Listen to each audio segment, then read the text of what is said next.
Buenos días, queridas estudiantes. Vamos entonces a dar inicio a este segundo periodo, no sin antes decirles que espero que esta manera virtual no nos golpee tan fuerte, no solamente en la manera de poder manipular la tecnología, sino también en el aprendizaje. Por eso he querido hacer videos en donde yo misma les explique cada uno de los contenidos que vamos a ver en clase, para que ustedes puedan tener una visión amplia, ¿cierto? Que también nos permita continuar con esos debates que hemos venido llevando a cabo.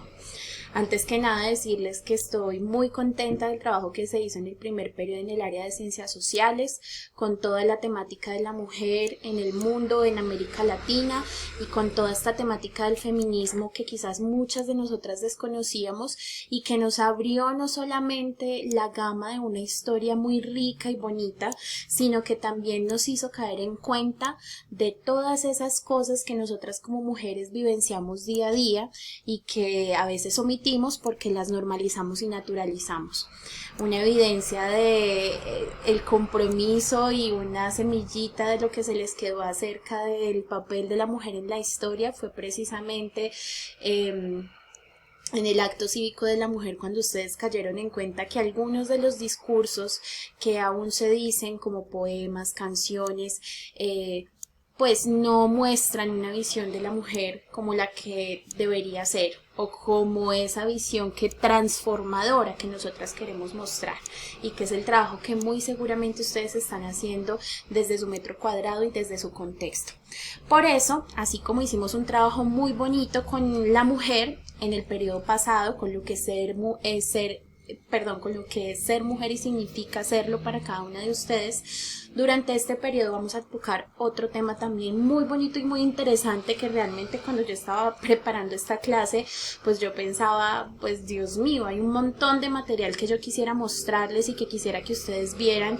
Aparte de lo que ustedes me van a escuchar explicarles, también quisiera que ustedes vieran otro poco de documentales, videos, performance, etcétera, que hablan acerca de la temática que vamos a visibilizar durante este periodo en ciencias sociales, que va a ser la memoria histórica, la sociedad y la memoria. No solamente una sociedad y una memoria histórica en América Latina, sino también la memoria histórica en otros contextos mundiales, ¿cierto? Entonces, precisamente por eso, pues ustedes acá están visibilizando en esta parte de la pantalla sociedad y memoria histórica en América Latina.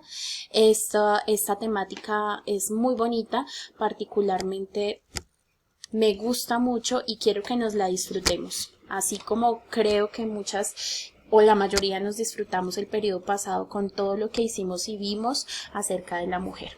Entonces vamos a empezar con este tema que es, coloquemos en el cuaderno, Memoria Histórica y Derechos Humanos, y vamos a empezar entonces con este primer subtítulo que ustedes van a colocar, que va a ser el revisionismo, un problema actual. Cuando hablamos de memoria histórica y derechos humanos, vamos a decir, bueno, pero ¿por qué tenemos que hablar de memoria?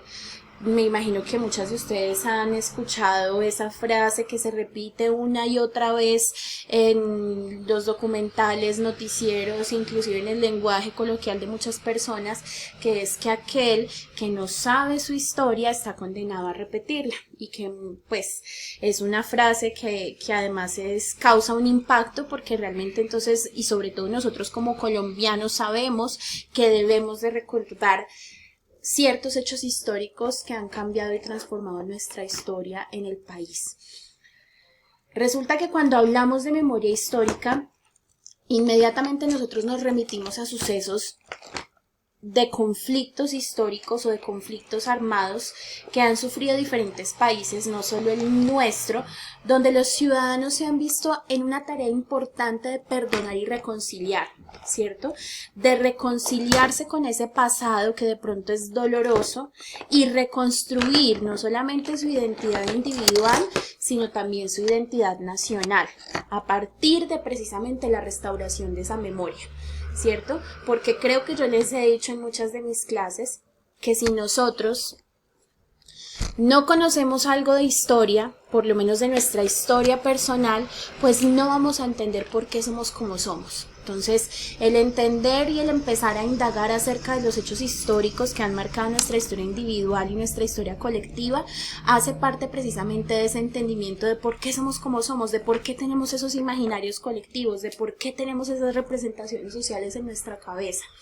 Bueno, pues finalmente este tema de la memoria histórica ha llevado a que se recurran a múltiples iniciativas políticas y culturales que lo que hacen es que permitan que sean mucho más los elementos que nos unan como comunidad, porque lo que hace la memoria histórica es también algo de empatía, ¿cierto? Cuando yo veo que el otro sufre, entonces digo, ay, bueno, allá se vivió una cosa súper fuerte, qué duro.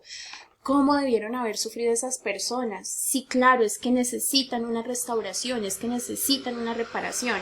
Entonces, aparte de sentir empatía y altruismo por el otro, nos vamos a dar cuenta que independientemente de nuestro estrato social, de nuestro color de piel, de nuestras costumbres y de nuestra cultura, tenemos más elementos que nos unen que aquellos que nos separan. Entonces vamos a empezar con el revisionismo. ¿Qué es el revisionismo? Resulta que, como bien dice acá en esta diapositiva, una de las labores principales de los historiadores es revisar y reinterpretar esas diferentes fuentes que se encuentran en la historia, ¿cierto? Eso se llama historiografía. Coger esos libros que estaban en esos archivos, esos libros primigenios, o sea, las fuentes, y empezar a reinterpretar. Bueno, ¿quién contó la historia? ¿Será que la contaron los perdedores o será que la contaron los vencidos? Por lo general la historia la cuentan los que vencieron, ¿cierto? Los ganadores, los triunfadores.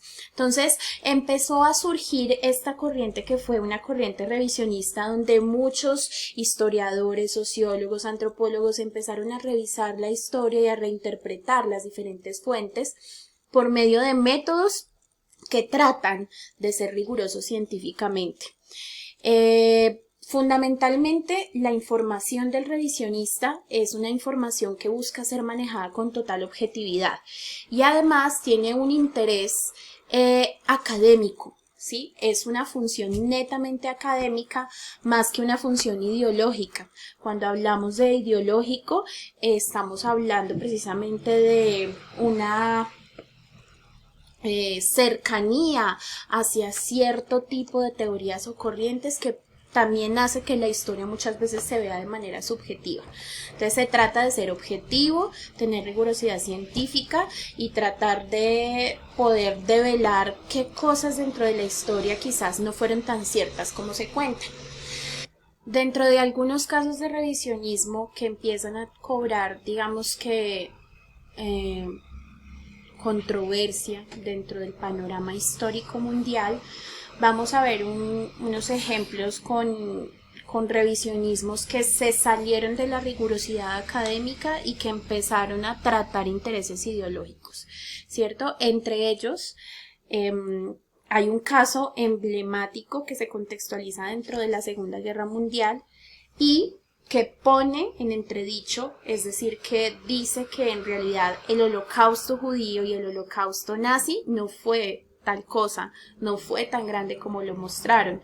Nosotros sabemos que en la Segunda Guerra Mundial murieron alrededor de 6 millones de judíos en una guerra liderada por los alemanes y que digamos que llevaban a los judíos a campos de concentración donde tenían que pasar por vejámenes y por otros casos pues ya de una extrema violencia, y que esto históricamente se ha venido recordando año tras año como uno de los grandes magnicidios en la historia de la humanidad. Sin embargo, este revisionismo mal hecho ha dicho que la Segunda Guerra Mundial y el Holocausto nazi no fue tan grande como lo mostraron y que fue magnificado por los vencedores, es decir, por los Estados Unidos, por Inglaterra, para tratar de justificar la intervención de los Estados Unidos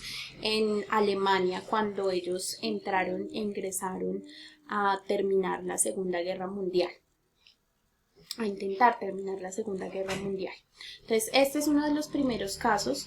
Han salido obviamente videos que yo después les voy a compartir en la guía, y si no en la plataforma, van a estar videos acerca de charlas que hablan acerca de precisamente este revisionismo histórico acerca del holocausto nazi y cómo esto ha perjudicado la mirada a través de la cual se ve este dolor que sufrieron los judíos.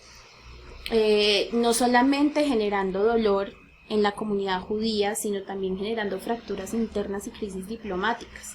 Entonces, por eso hay que tener mucho cuidado a la hora de revisar y a la hora de leer a aquellos autores que hablan con intereses ideológicos frente al revisionismo. Y entonces aquí vamos a hablar no solamente de este fenómeno revisionista, sino de un fenómeno negacionista o del negacionismo, que es precisamente decir, aquí no pasó esto que se escribió en la historia nunca sucedió, es mentira, que genera lo que les dije, crisis diplomáticas y fracturas internas, y trivializa los hechos, ¿no? Entonces, no, eso no fue tan fuerte, eso no le dolió tanto, eso no pasó así, no murieron tantas personas, para fortalecer, ¿qué? Posturas racistas y generar efectos negativos en la humanidad. De acuerdo a este revisionismo histórico, vamos entonces a empezar a entender la importancia de no olvidar, ¿cierto? Porque si dejamos de contar nuestra historia, entonces puede que pase lo que están intentando hacer con la Segunda Guerra Mundial y el Holocausto nazi, que es decir, inclusive hay algunos que dicen que nunca pasó, ¿no?